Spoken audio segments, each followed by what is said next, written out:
আসসালামু আলাইকুম। এখন শুনবেন সংবাদ শিরোনাম। বাংলাদেশেও দক্ষিণপন্থী রাজনীতি উত্থানের চেষ্টা হচ্ছে মনে করেন বিএনপি মহাসচিব।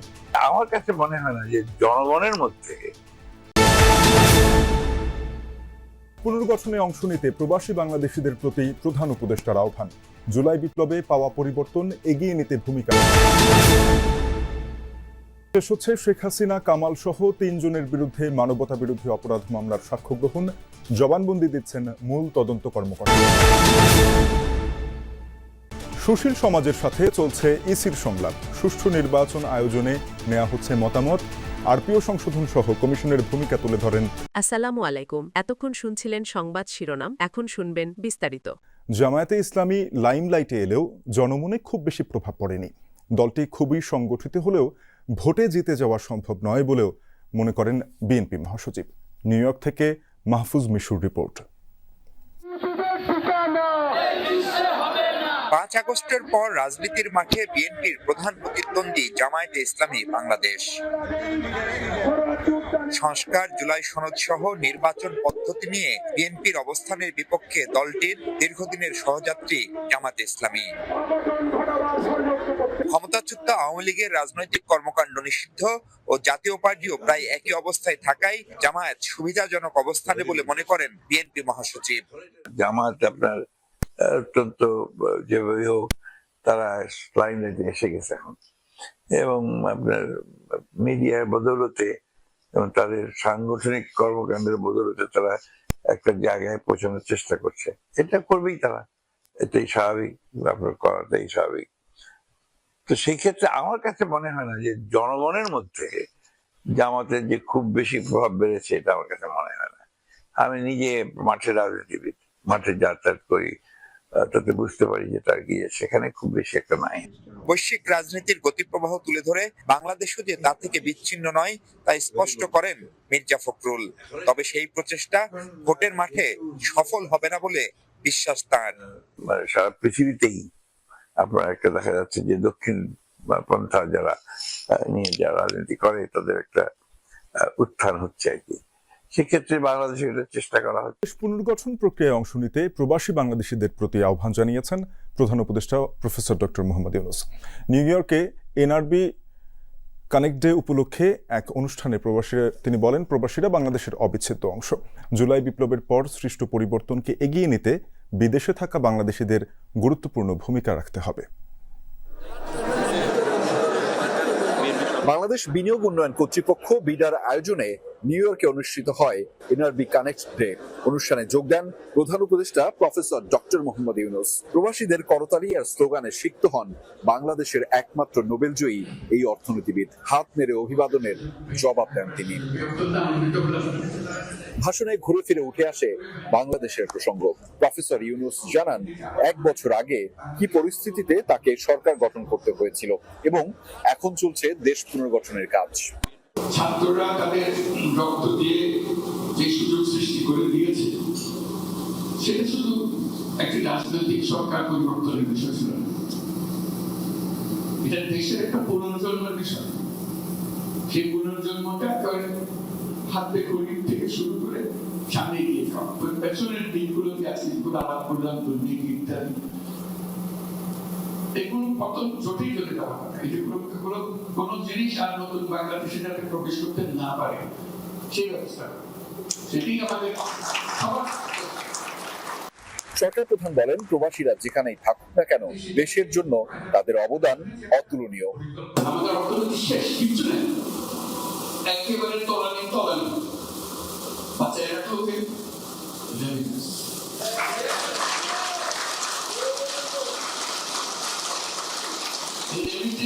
বাংলার নতুন বাংলাদেশের জন্ম দিয়েছে।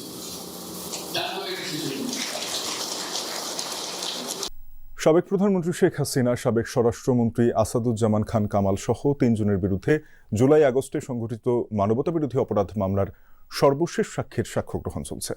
মামলার মূল তদন্ত কর্মকর্তা মোহাম্মদ আলমগীর আন্তর্জাতিক অপরাধ ট্রাইব্যুনাল 1-এ 54তম সাক্ষী হিসেবে জবানবন্দি দিচ্ছেন।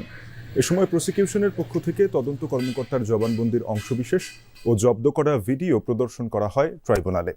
এর আগে গত 24 সেপ্টেম্বর মামলার 22তম দিনের সাক্ষ্য গ্রহণে বিশেষ তদন্ত কর্মকর্তা ও প্রসিকিউটর তানভীর হাসান জোহা সাক্ষ্য দেন।